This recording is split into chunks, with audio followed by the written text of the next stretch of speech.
Linda Hashim dedah Bigo tak beri kerjasama dan enggan lafaz cerai ketika prosiding pengesahan lafaz taklik. Kemeluk rumah tangga pelakon Linda Hashim dan suaminya, Bigo nampaknya masih belum selesai apabila prosiding pengesahan lafaz taklik pasangan itu terus berlarutan.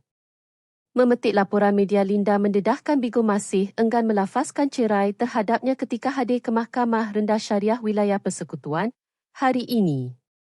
Jelas Linda, Bigo enggan memberi kerjasama dan terus mempertahankan diri ketika prosiding di depan Hakim Syariah, Nadia Khamis.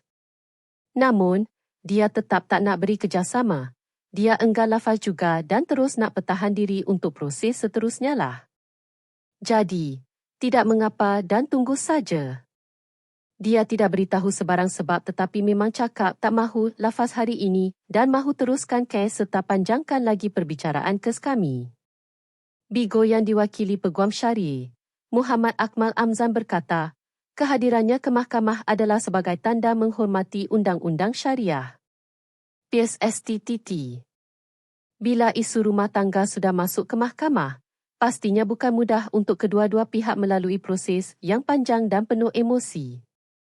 Semoga urusan Linda Hashim dan Bigo dipermudahkan, serta segala keputusan yang dibuat nanti menjadi jalan terbaik buat mereka sekeluarga terutama anak-anak.